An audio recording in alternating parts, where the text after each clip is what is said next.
Alright, how's it going, everybody? Round 2, we have Bears at Raspberry Time by Hayden Carruth. Bears at Raspberry Time by Hayden Carruth. I hope I did not butcher that too bad. So just like with 1-800-FEAR, I'll go ahead and read the poem first, and then we'll go over it real quick. Here we go. Bears at Raspberry Time by Hayden Carruth. Fear. 3 bears are not fear.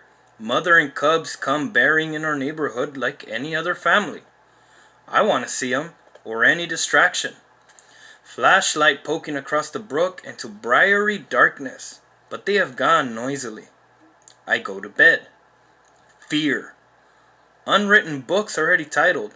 Some idiot will shoot the bears soon. It always happens. They'll be strung up by the paws in someone's front yard maple to be admired and measured, and I'll be paid for work yet to be done, with a broken imagination. At last I dream, our plum tree, little black twisted, gaunt in the orchard, how for a moment last spring it flowered serenely, translucently before yielding its usual summer crop of withered leaves.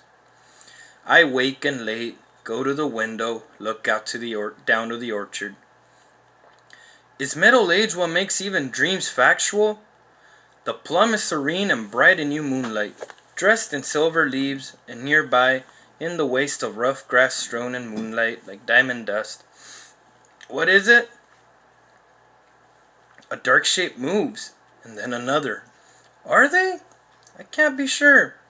The dark house nuzzles my knee mutely, pleading for meaty dollars. Fear. Wouldn't it be great to write nothing at all, except poems about bears? So, some things to keep in mind with this bad boy right here. So, bears at Raspberry Time. So, he writes about bears going to his neighborhood, looking for berries. That's how they're doing, right? But here's the more important thing. Going back to fear. He actually brings up the word fear 3 times. Fear. 3 bears. Fear. Unwritten books. Fear. Wouldn't it be great to... So he's kind of using those...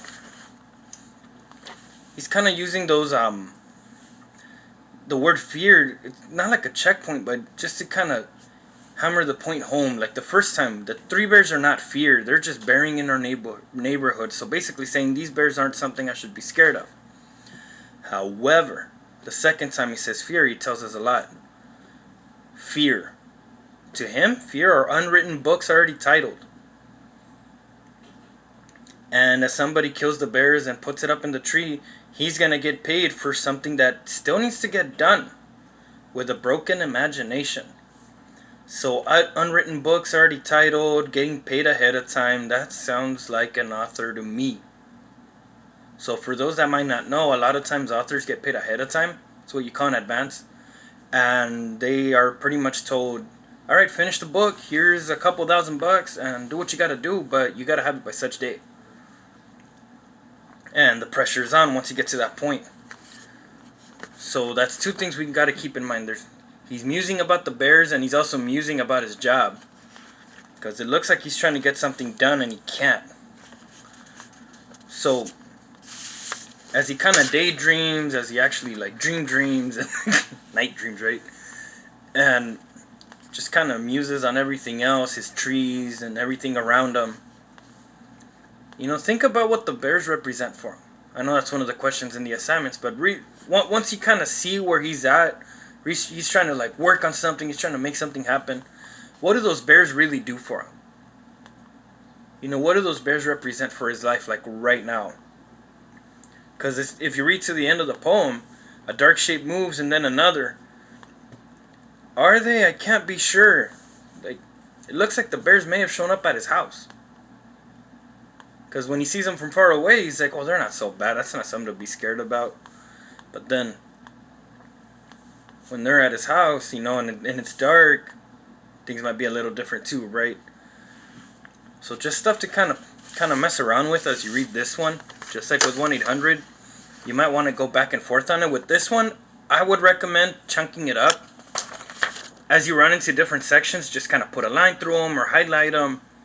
And if you take it that way, like a sequence of events, it's a lot easier to digest. It's a lot easier to kind of start making those connections. So I would highly recommend highlighting and marking this one up. And that's all I got. So next episode, our last one. Bye.